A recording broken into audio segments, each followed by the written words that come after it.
Egg production is a specialized business in a highly competitive field.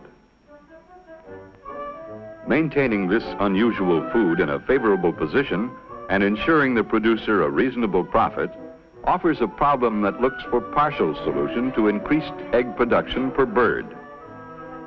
Only with highly bred superior chickens, efficiently managed, can profitable egg production exist.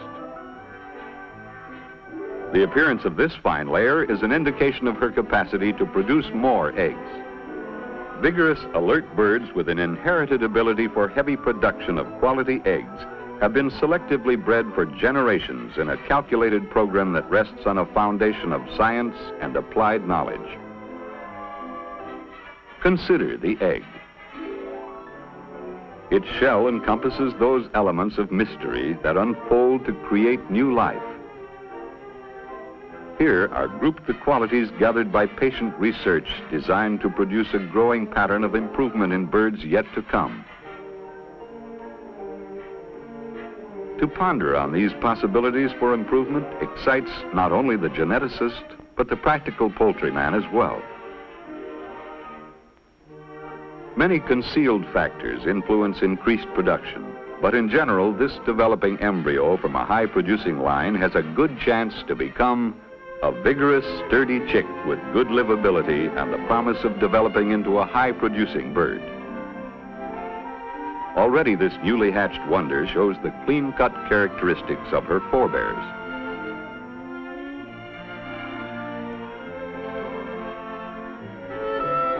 Here at a leading poultry research center and hatchery, a scientific breeding program is constantly carried on by trained technicians to develop for poultrymen everywhere superior egg-producing stock.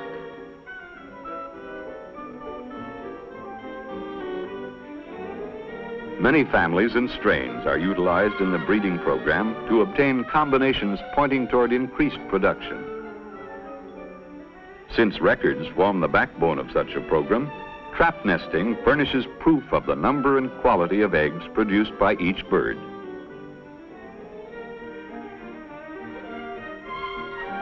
Submerged in salt solutions of different specific gravity, eggs with thick shells tend to sink in high-density solutions, while eggs with thin shells float in dense solutions.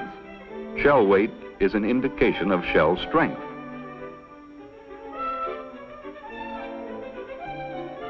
At the research center's egg quality laboratory, eggs are put through a number of measurements and tests.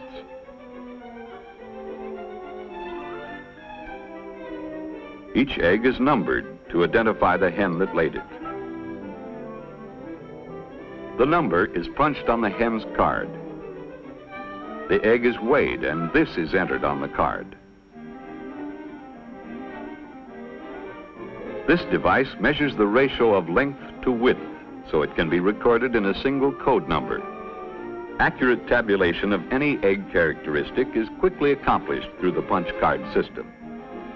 After exterior characteristics are established, the egg is broken to determine the nature and form of yolk and albumin.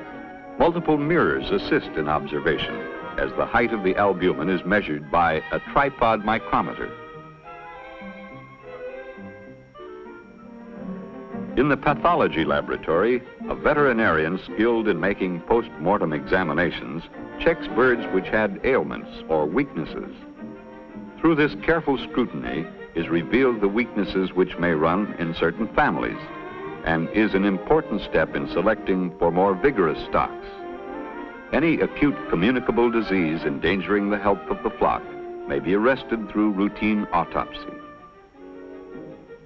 The veterinarian dictates by code numbers to a punch card operator in the record room all pertinent information at each stage of the examination. The autopsy is hardly finished before the information is permanently recorded on the punch cards. Code numbers cover every condition which may be revealed, and subsequent runs of punch cards through the machine develop statistics relative to strong or weak characteristics in any line of chickens.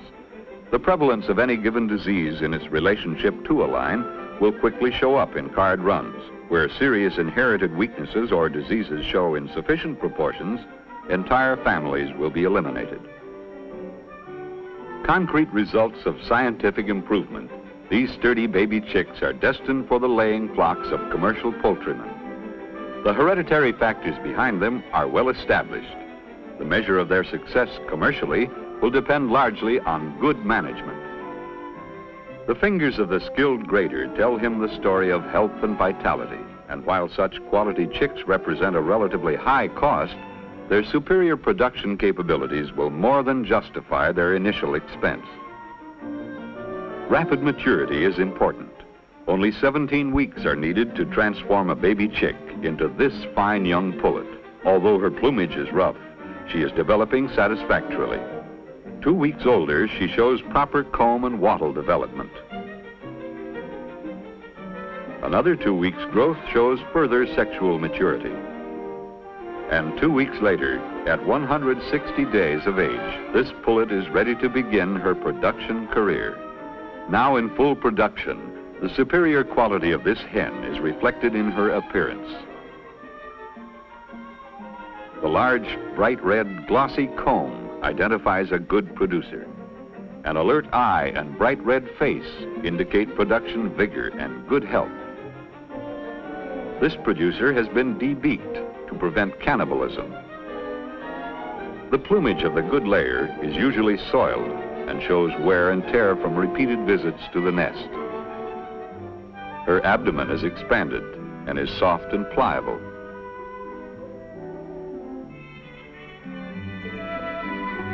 The vent is large, moist, and bluish white. The marked physical superiority of the good layer at the left over the non-layer is easily recognized. The non-layer looks the part. She's listless, in poor condition, lacking in vigor. Her abdomen is contracted and hard. The vent is shrunken, puckered, and dry. The carcass of the non-layer illustrates the contracted abdominal area and the narrow space between pelvic bones. The vent is small and tight. The good layer shows the full, soft abdomen, ample spread from pelvic bones to keel and between pelvic bones. The vent is soft and pliable. The full carcass of the good layer on the right contrasts vividly with the pinched carcass of the non-layer. Wide space between pelvic bones, pliable abdomen, an enlarged, moist vent contrast with the narrow space, hard abdomen, and contracted, dry vent. This hen is nearing the end of her first production period, as indicated by loss of luster and color in her comb. The wilted and scaly comb indicates this hen is no longer laying. The poor condition of the comb is a major indication. This blind bird with the dull gray eye should be culled. Strong yellow pigment indicates a bird has not been laying. Notice the difference of pigmentation between the bird that has finished her laying period and the starter on the right.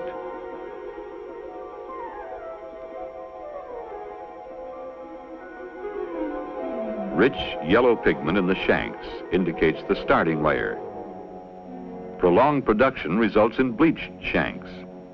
Compare the two. The order of bleaching as the bird progresses through her laying period occurs first in the vent, followed by the eye ring, beak, and shanks. Continuous culling is important to eliminate poor layers that pull down the production average.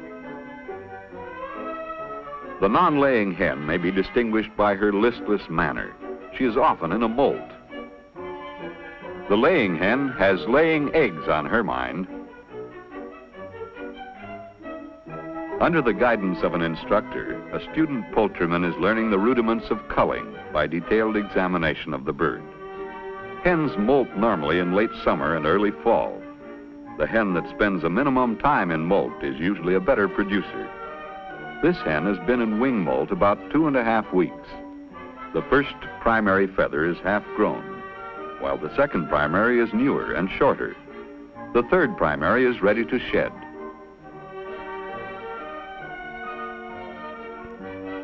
Hens usually stop laying when molting the wing feathers, but may continue laying when molting other parts of the body.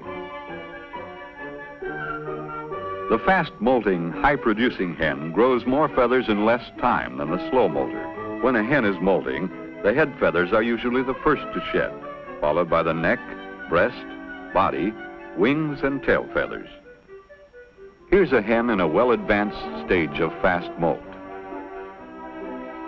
She has 2 new matured primary feathers. The new feathers are distinguished from the old by their soft quill, broad outline, and clean, fresh look. The old primaries are much more pointed and are rather worn. Many high-producing hens do not molt all 10 primary feathers, but continue to carry some of the old ones into the next year. This is a hen in a state of breast molt.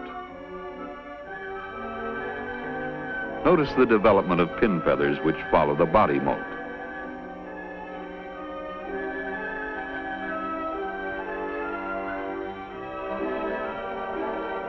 The hen that is laying has all her wing feathers, 10 primary or flight feathers and 14 secondary feathers, separated at the joint by the axial feather.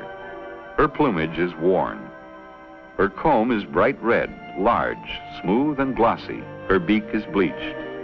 She has a full body with a broad back. Her abdomen is expanded, soft, and pliable.